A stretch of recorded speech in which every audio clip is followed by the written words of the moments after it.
We are back with the Postmasters Golf for you all right now. And yes, we have some RSM Classic with a not loaded field, but a very good field compared to what you're used to seeing normally at, I believe it's the Heritage in April. That's usually after the Masters. And we're going to be getting a decent field, a full field, a couple of courses, 2 courses here at this event. One they'll play 3 times, the other they'll play once. We'll break that all down. We'll take a player in each range that we like early on right now. Projections, rankings, all that stuff for me is already up right now on my Patreon. I have it up on my other screen. I'm looking at some key stats and all that. You can see some of them on the screen right now. A lot of information to dive into for the RSM this week. And the golf schedule is starting to wind down. We have the RSM, then we'll have, I believe, a week or 2 off, and then we'll have the Mayakoba to start December, and then we have a week or a month off, really, until the beginning of January, and then we start up in Hawaii. So, yeah, we're winding down here after the Masters. So if you got sucked in by the Masters, and I know a lot of people did, I saw people in the Discord talking about it. I saw people just reaching out to me on Twitter saying that this is the first time that they played. 3 years ago, the first time that I ever played DFS golf was the Masters. I won $10,000, and I got sucked into it. But even if you didn't win money, you probably had a fantastic sweat. And now you're back here for the RSM. So I remember my week after I ended up playing the Heritage, and it was a fun thing, right? Now I'm still here covering and playing DFS golf to the full extent. So before we get into this, and before we talk about the golf, and I also have some t-shirt designs for the golf and stuff like that that'll be up in the store, the Teespring store, please do hit the like button, hit the big ol' subscribe button, and we're going to schmack you with the information here today. But before we do schmack you with all that information and start to get into these price ranges and salary ranges, Monkey Knife Fight is a presenting sponsor of the show. Maybe you haven't heard of Monkey Knife Fight. Maybe you have and you don't really know what it is all that much. Well, it's a player prop site. So more or less fantasy points for some of these golfers, over under birdies, over under pars, bogeys, all these types of stuff, but a bunch of different game modes as well, where you can combine some different props together and really just have any type of game mode that you really want to be playing, different than just DFS. It's basically player prop based. You're going to likely find it on Monkey Knife Fight. So Monkey Knife Fight, what they're doing right now is they're offering people that view this and listen to this, they're saying, hey, yo, Sal, you got a community over there. We want to help them out a little bit too. We're going to give them free money bonuses up to $50 Rooskies. I said, oh, damn, $50 Rooskies. All right, well, let's tell the community right now. So $17 you want to put in, bam, 17 back. You want to put all the way in up to 50 because you're a kingpin, a head honcho, a heavy hitter, bam, you got $100 Booskies in your Monkey Knife Fight account. You can check it out, linked down below. The promo code VETRI, my last name, VETRI, take 2 seconds of your time to go do this, will get you that free money bonus. Another way to take advantage of player props, which I know a lot of us watching this enjoy, and if you don't, be sure to check it out. Link down below for all that information. So let's get into it. So this course right now, there's going to be multiple courses that they'll be playing here. They'll be playing 2 courses. I believe they're only going to play the Plantation course once historically. So the Plantation course is going to be a par 72. I don't believe they have shot tracker on that, so that's kind of going to just suck that day for all of us that are trying to actually watch the event on our phone, just the little binks and hoping that you don't see a water ball, or hoping that you don't see the drive going to the unknown and those types of things. But anyways, it's going to be a par 72 on that course, 7,060 yards, so a shorter course. And then the main course, the Seattle Resort course, it's also going to be, that's going to be a par 70, 7,000 yards. So basically they comp this to Heritage. It's going to be a spot where a lot of golfers are coming here. Normally you do see Webb at this course, but you don't see a lot of the other names that are going to be, honestly, all the way down to like the 8K and the mid to high 7K range is going to be strong. I thought we might see like the Harold Varners, who, not to bury the lead, he's in the 7K range. I thought he might be like one of these 8K golfers or high 8K golfers, by the way that this field usually will set up. Not the case here at all. You're going to have a deep field relative to what you're usually seeing at the RSM. And as always, I'll be weighting birdie average and fairways gained and fairways accuracy in greens and regulations, all that stuff. The irons are going to be something that I look at a lot more here. It's a shorter course for a par 70. That's a course that Webb can eat up, and now he's going to be a favorite here where he's been very strong here. A second in 2019, a third in 2018. These are one of those courses where when you get a Webb course, like a par 70, like somewhat like his home course where he's always finishing top 10 and top 5, he can just eat these things up, and it's basically his comfort zone, his sweet spot. You're going to see that heavy ownership on him because of that. So why don't we get into the players right now as we go through them, starting with Webb. I'm not going to do this in every range, but since Webb is the most expensive player and he's somebody who has had a lot of success at this course and at this event the last couple of years, we can discuss him. He's probably going to be 30% owned or so. Dustin Johnson was in that range last week, 30% owned or so, but he was cheaper. He's $10,000. So there's some justification to playing him if you were getting different elsewhere. Webb is now the most expensive golfer in a field that is not the worst field, right? It's a pretty decent field when you're looking down in the 8K range and you see Cory Connors and Kevin Kisner and Justin Rose, who's coming off of a very good start or relative to how he's been playing at the Masters. You get Webb coming in here, who was fine at the Masters, kind of backdoored his way into a top 10 finish overall, gaining 8 total strokes. He's been fine for a while now, right? I mean, dating back to August, to Wyndham, a 3rd place, has not finished outside the top 17 since then. That 17th place was the Zozo Championship. If you're just looking where he's gaining over the last, 50 rounds or so, he's gaining everywhere. He's not losing strokes in any department. He really hasn't had concerns, maybe a blimp on the radar here and there in terms of his putting. So I really don't have much to say about getting away from Webb, other than the fact that he's probably going to to be 30% owned in this field. If you want to get to Webb, if you want to pair him up with a lower owned guy in the 10K range and go stars and scrubs, I'm fine with that. Now, I personally don't think I'll fully fade Webb. I probably maybe come in below the field or around the field, 20-25%. This is my early thoughts at least. Again, I'll have my final interest, my final ownership projections, rankings linked down below my Patreon. You can check them out. Projections for player points, golfer points, ownership projections are up, rankings for GPPs, all linked down below, patreon.com/Sal_Vetri_. So my stance on Webb is that, yeah, if he's going to be 30% owned, there's always justification to be fading a 30% owned golfer, especially when there's viable pivots in the same price range. And I think there are right now.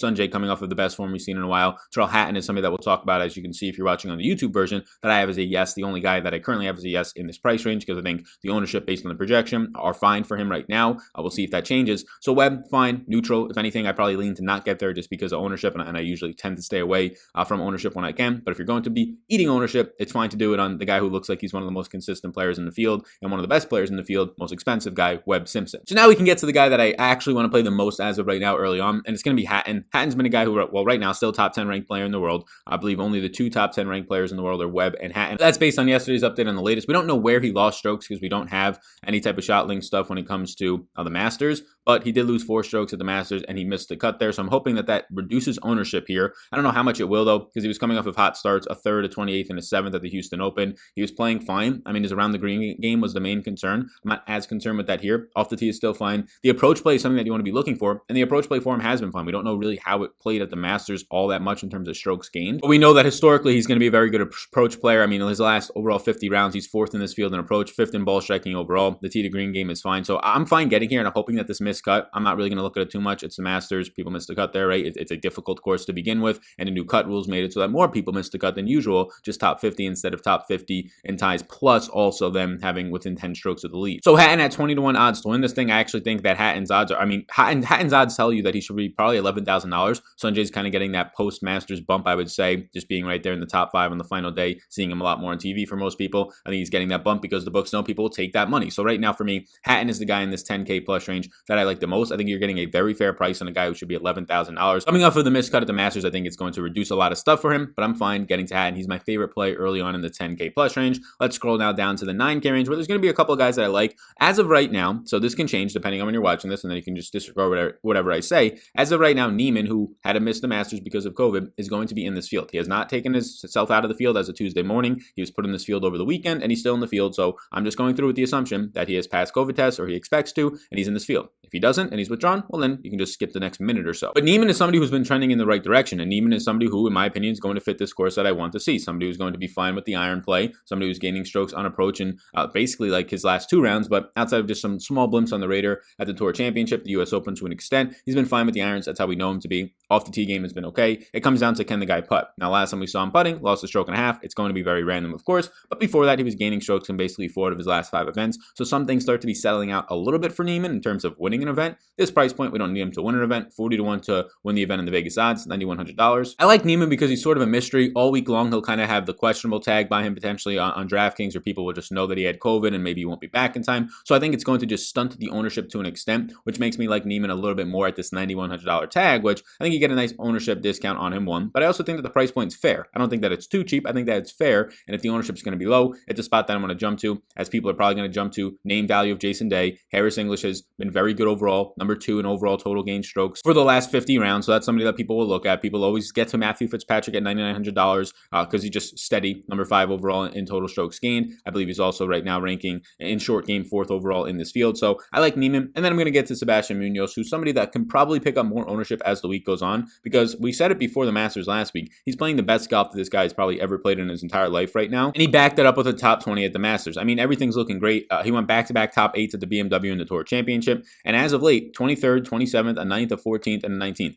This is a guy who would get lucky to make the cuts, like 50-50 cut maker, probably earlier this year. I mean, he missed 3 in a row back in June and July. He basically missed 5 out of 6. And a lot of the reason why he was missing the cut was his off the tee. He's around the green. His short game was not great. Now, the short game has gotten a lot better for Sebastian Munoz. The off the tee can still be hit or miss, but the approach play is just what is firing right now. We don't know what he did at the Masters. I'm assuming it's well to finish top 20 there, but 6.9, 1.5, 2.1, and 2.2 strokes game to the field with his irons in his 4 previous previous contests. That's what I want to see here for Sebastian Munoz. So Sebastian Munoz and Neiman are my yeses in this range. I like them both. Munoz also coming off of last time at this event, last time he played, for what it's worth, a third place finish. So Munoz and Neiman, I expect Neiman to be the lower owned one there. Again, if you want to see the updated ownership projections, ownership will be up by tomorrow. I'm recording this on Tuesday morning. It'll be up on Wednesday, maybe even later today on Tuesday. But projections and rankings are already up over on the Patreon. So be sure to get over there, smack yourself with some information. Also, shout out to everybody who was in the live stream for the Monday Night Football stream. We had over 1,800 live viewers. That broke our record by over 300 live viewers. I don't know what's going on in the YouTube algorithm. I don't know if people are just enjoying the content, enjoying the vibes right here that you're getting with Mr. Sal himself and everybody else that's tuning in the chats, enjoying the whole vibe and everything like that. Appreciate you all a ton. Thursday night will be live as well for the NFL. Big Thursday night football game between the Cardinals and the Seahawks. Last time that game went on, it was a very good finish. We'll see if that happens yet again, so be sure to tune in for that one. Maybe we can hit the 2,000 mark overall. And if you're still here, hit the like button. If you have not yet already, give your head a shake. If you haven't hit the subscribe button, hit that subscribe button as well, as we try to get to 35,000 subscribers. Appreciate you all a ton. With that all said, we now move to the 8K range, where for this range, it's going to be a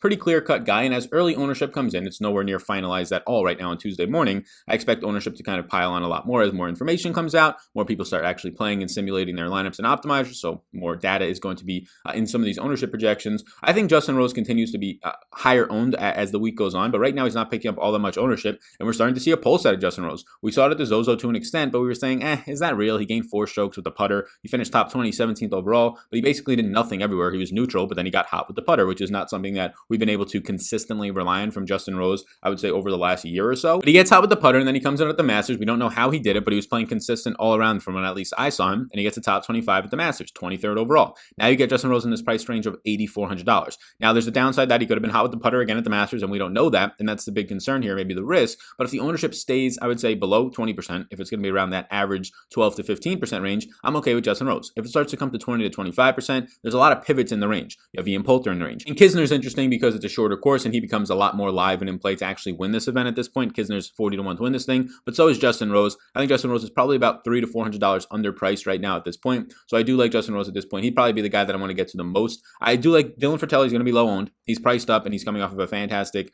first 3 days at the Masters, 3.5 days at the Masters. So Fratelli is somebody that I'll continue to like if the ownership's not there. I assume that the ownership is going to kind of pile on Munoz to an extent at $9K, and then Cory Connors at $8,900. I don't think it's going to be anything aggressive though. Maybe one of them hits 20%. Cory Connors has been playing very well as of late. A top 10 at the Masters this past week, a 24th at the Houston Open, and an 8th at the Zozo. So I think people might be getting there. Cory Connors is still going to be, he's become a lot less inconsistent with the putter over the past 2 months or so, dating back to August when, basically Cory Connors is a hold your breath when he gets around the green because that guy cannot chip at all, and then he can't putt at all. It hasn't been the case the last 2 months, so hopefully if that stays somewhat consistent, these price ranges we can hit with some sort of confidence. So I like Justin Rose the most in this range. Connors is going to be okay for me. Fratelli is probably the lower owned upside guy in this range as he continues to just play well. And then you still have Kokrak, you still have Kisners. All these guys are just okay when I look at them. Bottom of the 8K range, if I had to pick some guys here, Mckenzie Hughes, you know what you're going to have to rely on. The guy with the putter. He's very similar to Denny McCarthy in that situation in terms of just trying to get hot with the putter. But I think I like Doc Redman the most in this range. He's somebody that you can rely on for ball striking and approach. Probably one of the best 10 players in this field over the last 50 rounds when it comes to that. So that's what I like to see. And the last time we saw him, he was blowing up at the Houston Open. He lost 6.7 strokes around the green though. So I'm not really going to jump on it too much, right? He had just a really bad performance around the green, and that's his concern. He sucks around the green. He ranks 148th out of 156 golfers in this field around the green. That's the major concern for Doc Redman. So unlike some guys like Benny Ann and Hideki who just can't putt at all, he's just terrible when it comes to around the green play. When it comes to putting, he's actually decent to good right now. Over his last, I would say 20 rounds, he's gained 0.23 strokes putting. His last 10, 1.2. So the putting's fine. The concern is that over his last 10 rounds, he's losing over a stroke overall when it comes to around the green play. But we know that he's good when it comes to off the tee. We know that the approach play fires as well. So I like Doc Redman on the bottom range. Overall, though, 8K range, Justin Rose right now for me. Just going to be mindful of the ownership as the week goes on. Now we get to the 7K range, and as we do, we're going to have a couple of options in this range. 6K range, the ownership is going to start to dive down a little bit as you get to the bottom of the 7K range, but there's still going to be some guys who pick up ownership towards the top. Now the top of the 7K range, $7,900, $7,800 range, not much here. Maybe Gooch at $7,900, but I like Sam Burns a lot. Sam Burns is just somebody who, for the past year or so, Sam Burns also a candidate to be playing some of the best golf of his career. He's been flirting flirting with winning some of these tournaments, you get him at a fair price point, 60-1 to win this, $7,700. I actually like the 61 number to win this outright. Last time we saw him, I mean, continuing to be good. 7th at the Houston Open, and that's for an event where he loses a stroke and a half putting. Like Sam Burns, known for his putting right now, right? At least known more so for the putting in the short game. He's like a top 20 putter in this field, and long-term a good putter, a very strong putter as well, in putting, gaining 1.4 strokes over his last 60 rounds. This is a guy that, if he putted at the Houston Open, he probably finishes like second, maybe wins the event if he gains like 2 strokes putting. He loses a stroke and a half putting, still finishes 7th overall. The approach play started to fire. That's good to see for recent form. 6.5 strokes gained overall with the approach. And we don't want to weight that too much because that was a career high for him, at least in terms of the shot link data that we have, and obviously played events on the PGA Tour. 6.5 strokes gained on the irons, but that's good to see. I don't expect that to happen again, but maybe if you just can get a couple strokes gained on the irons and you're $700. He's played here once. He's had a T37. 60-1 to win this thing is something that I do like to see out of Sam Burns, who's playing fine as of late. Just 1 missed cut over his last 5 events, and within that, he has 2 top 10 finishes. So fire up some Sam Burns. If I was to look right now over on Patreon, Sam Burns I have projected out as 86.8 fantasy points overall for DraftKings. I have him as a B+ in my model right now, and if I factor this by just overall value, Sam Burns grades out as my number 2 overall value. Right now, Justin Rose grades out as my number 1 overall value. Again, total values, total projections, rankings, ownership, all that stuff. Link down below on Patreon. You can check it out, patreon.com/Sal_Vetri_. You're going to find a lot of value in this range. Straka, Denny McCarthy, Kuchar, these guys are okay. Kuchar to a lesser extent. But in this mid 7K range and towards the lower end of it are where I start to like some more guys in terms of Harold Varner. Varner's just too cheap in my opinion. I mean, just straight up based off name value, he's too cheap, but then also based on performance. It's not like he's playing bad. I mean, he has over his last, let's see, he has 2 missed cuts over his last 6 events, but within that, he has every single one that he's made the cut in the top 30, and then he has 3 top 15 finishes. So he's coming off of 2 out of his last 3 events with top 3 finishes, a 15th at the Houston Open, where this is going to be the struggle for Harold Varner. Does he putt or does he not putt? Harold Varner is not a good putter by any means. He's probably a bottom 20 putter in this entire field, which is saying something because there's some really bad golfers towards the 6K range, but he lost 2.4 strokes at the Houston Open. If he can just be decent with the putter, and we know that he's going to be firing on approach, we know that that's something that we can rely on with Harold Varner in terms of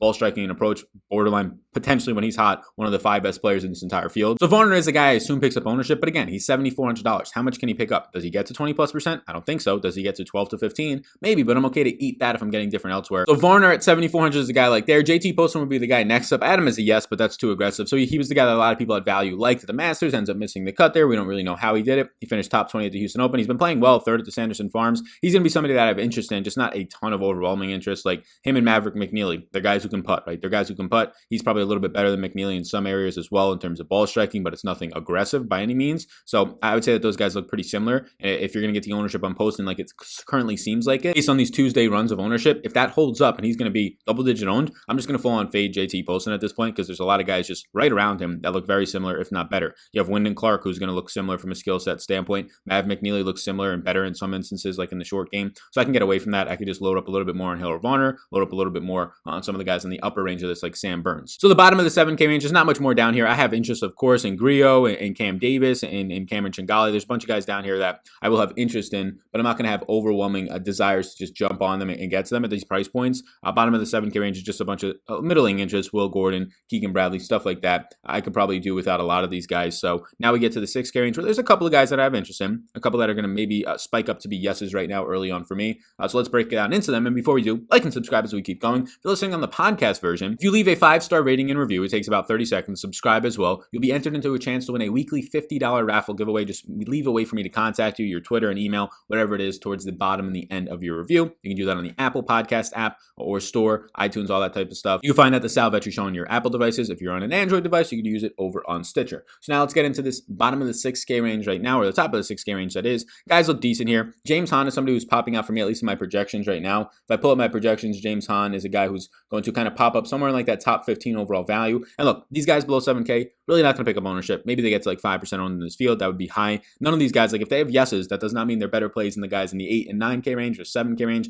It just means that I like them relative to their price point. That upper to mid 6K range is basically what it means. So James Hahn is one guy right now that's going to be standing out to me if we just try and look into some of the recent stuff that James Hahn has been doing and overall where he's going to succeed. I mean, he's basically average everywhere, right? He's 33rd overall in strokes gained total in his field, and he's nowhere near the 33rd price golfer. He's going to be in the 6K range, so he's well below that. Recently, he's been playing very well. A 9th at the Safeway, a 6th at the Corrals, a 5th at the Shriners, and then he had a 50th at the Houston Open, which, again, is going to reduce the price point and likely the ownership. That shouldn't be as big of a deal here. He lost over 3.5 strokes overall on the approach. Long-term, his last 20 rounds, though, he's gaining everywhere for the most part, including the approach play. Gained 6.7 strokes on approach at the Shriners, which basically he regressed back to the norm because I believe that was his second best of his career, and then he ends up losing a ton on approach the following week and finishing 50th at the Houston Open. So James Hahn, 125 to 1 odds to win this. I don't like that, but $6,900. I like him to at least make the cut. He missed the cut here last year. Going down a little bit more, you can see that Patton Kizzire is down here, and Patton Kizzire might not be the best option in terms of how he fits up for this course because he's basically like the cheapest version of JT Poston. So like if you're somebody who's sitting here saying you want to play JT Poston, just go and get Patton Kizzire, a guy who's going to be really good in the short game and putting and probably very bad everywhere else when it comes to ball striking and things like that. So Kizzire, I'm going to actually be a little bit less aggressive on and make him from a yes to a maybe because look, we don't really have to worry about ownership down here. He's basically a pivot for me if you really want this style and the gameplay and the skill set of JT Poston. I would just pivot down to Patton Kizzire for a lot cheaper, right? $500 or so cheaper, and probably somewhere around like 8% less ownership. Kizzire has been playing well as of late, the Houston Open, but a lot of that's going to be because of the short game.